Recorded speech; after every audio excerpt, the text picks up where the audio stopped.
So hey everyone, I am Yashika, a second year MBBS student at AIIMS Guwahati. So 30 days बचे हैं NEET exam के लिए।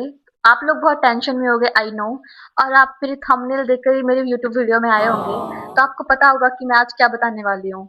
आज मैं आपको गाइडेंस देने वाली हूँ। अभी 30 डेज में क्या करना है क्या नहीं करना है वो बताना है। जो मैंने मिस्टेक्स की मैं आपको वो बताऊंगी कि क्या मिस्टेक्स आपको नहीं करनी है और कैसे आपको यूटिलाइज करना है 30 डेज को। सम स्टूडेंट्स आर देयर जिनका सिलेबस हो चुका है, एक दो बार रिवीजन हो चुका है, जो इतने टेंशन में नहीं होंगे।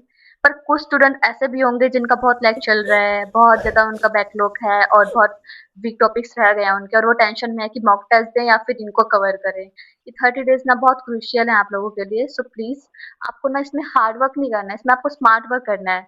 लाइक क्या होता है कि अब हमें ऐसा नहीं है कि कुछ भी उठा के पढ़ लेना है, लाइक सिलेक्टिव चीजें पढ़ो।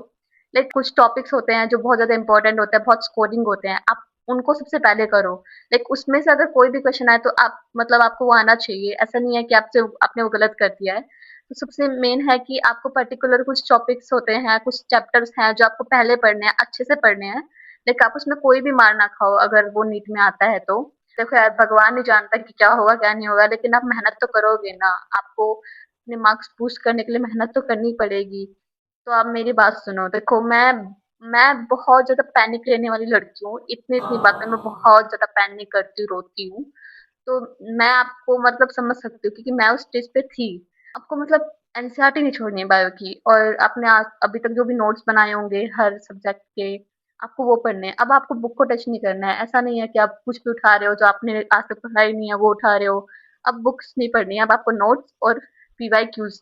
हाँ, मैं पीवाईक्यू भी पढ़ती थी। मैंने लास्ट के 3 महीने मैंने एमटीजी की बुक आती है वो मंगवाई थी और वो सॉल्व की। मतलब मॉक टेस्ट तो चलते ही थे मेरे, पर मैंने एमटीजी भी सॉल्व की थी और मॉक टेस्ट। यही है मेरे रामबाण उपाय तो मॉक टेस्ट और एमटीजी की बुक और एनसीईआरटी, यही है भाई। मैं 2-3 मॉक टेस्ट देती थी एक दिन में, और उसमें जो मिस्टेक्स होती थी उसको एनालाइज करती थी। कॉपी बना रखी थी मैंने, वो सब नोट डाउन करती थी मैं, मतलब पहले से ही।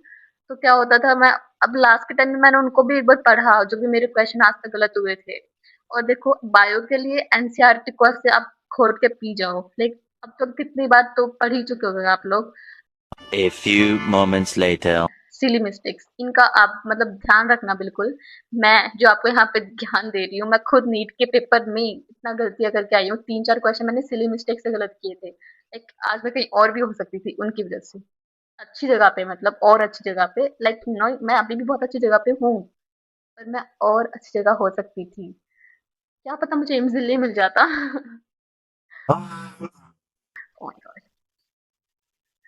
तो यही बोलूंगी मैं, मतलब बायो में मैंने बहुत सिली मिस्टेक्स की थी।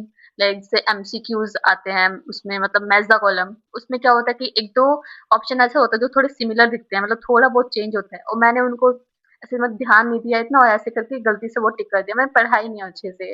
लाइक क्वेश्चन में पूछा है नोट वाला और आपने कर दिया सही वाला। तो ये भी होता है थोड़ा, तो आप उसका ध्यान रखना और सिली मिस्टेक मत करना।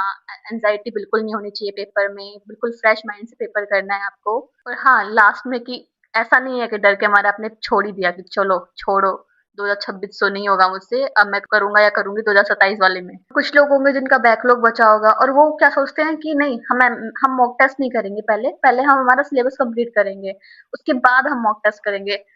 अभी ऐसा नहीं करना है, नहीं तो आप ना पीछे रह जाओगे बिल्कुल सबसे।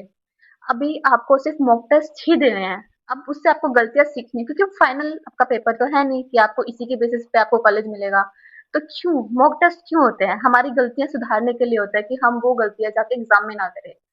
तो आपको सिली मिस्टेक्स वहीं से मतलब नहीं करने की आदत डालनी है। आपको ऐसा होता है कि हम बबल करना ही गलत कर दिया, कहीं और कर दिया, बबल बबल वाली बहुत गलतियां होती हैं जो मतलब ओएमआर में करते हैं। तो उसका ध्यान रखना है कि टाइम मैनेजमेंट होना चाहिए। एट लास्ट, अगर आपको मेरी वीडियो अच्छी लगी और आप ऐसी और वीडियोस चाहते हो तो please subscribe my channel. Thank you so much and best of luck for your NEET exam.